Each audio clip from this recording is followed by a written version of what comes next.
José García Poveda, el Flaco, fotoperiodista. Encara que els fotògrafs soleu quedar en un segon plànol, la vostra tasca és fonamental. Com ha canviat el fotoperiodisme en estos temps?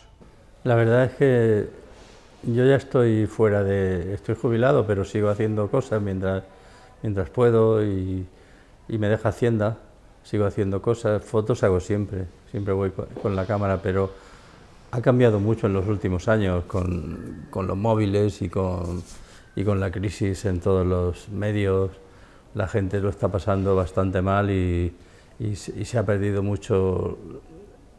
Antes la foto tenía más valor porque era un trabajo, elegías entre muchas, elegías una, ahora vas, haces una foto con el móvil y ya está resuelto. Y la puede hacer cualquiera que no sea... Es un poco fastidiado ahora la situación de mis colegas que están, yo lo sé por ellos porque están un poco, por poco dinero tienen que trabajar y calladitos. Com recordes la censura a l'exposició del Movim?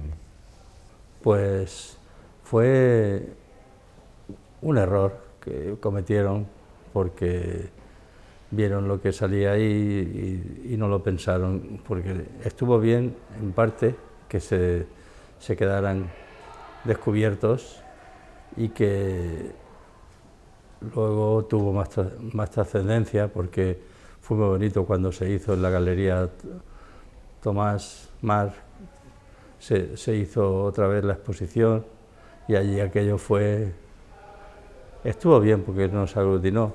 Bueno, la censura siempre es mala, pero ahí metieron la pata, como en otras cosas. Els fotògrafs també construïu un arxiu que retrata la ciutat on viviu, en el teu cas especialment en el món cultural. Què aporta aquesta memòria gràfica? Yo la verdad es que tengo memoria en los negativos. Siempre que voy al estudio me dicen, ¿quién se ha muerto? Porque tengo un archivo súper potente, lo tengo bien organizado. Hice una exposición, la Valencia del Flaco, en la Nau, que era una selección de todas las actividades políticas, culturales que yo tenía, y realmente me costó mucho hacer la selección porque tenía mucho. Y ahí está un poco la historia. Yo creo que los archivos tienen mucho valor, que ahora quiero recuperar el mío, que lo tienen en la cartelera Turia, que yo solo colaboraba y se lo han quedado ahí. Y como yo ya no estoy con ellos, porque me enfadé y me fui, ya jubilado, pero mi archivo lo quiero recuperar, que lo tienen allí y es importante porque es mío.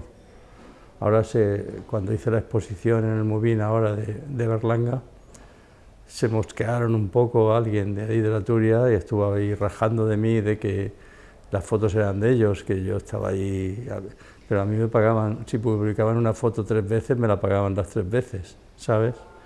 Que el archivo siempre es mío. Tenía que decir esto y lo he dicho. Abans comentaves que eres soci de la Unió de Periodistes des de l'any 1986. 86, sí, de la Unió. Com recordes un poc aquests inicis en el món del fotoperiodisme? No? Era més complicat moure's, n'hi havia més restricció a la llibertat d'expressió o al contrari? No, yo siempre no he tenido muchas pegas. No, nunca recuerdo que haya tenido pegas. Bueno, tenías que luchar para entrar a muchos sitios porque al trabajar freelance no te consideraban igual. Pero yo realmente no he tenido muchos problemas. Siempre he hecho mi trabajo bien y a gusto.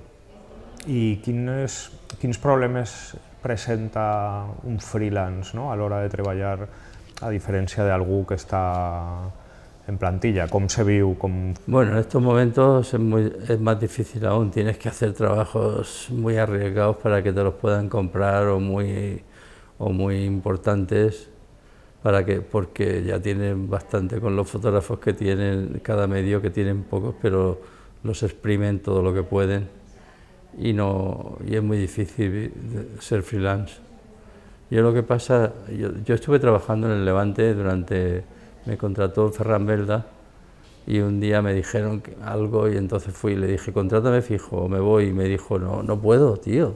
Y entonces me fui y mi relación fija con el Levante duró un mes. pero bueno, yo siempre he colaborado con el Levante y luego en la Turia 30 y tantos años, hasta que me hicieron una pajarraca que me mosqueé, porque no fue Vicente Vergara, fue su hijo el que me la hizo y no me gustó. Una falta de respeto impresionante. Después de tantos años no quiero saber nada, solo que me devuelvan el archivo.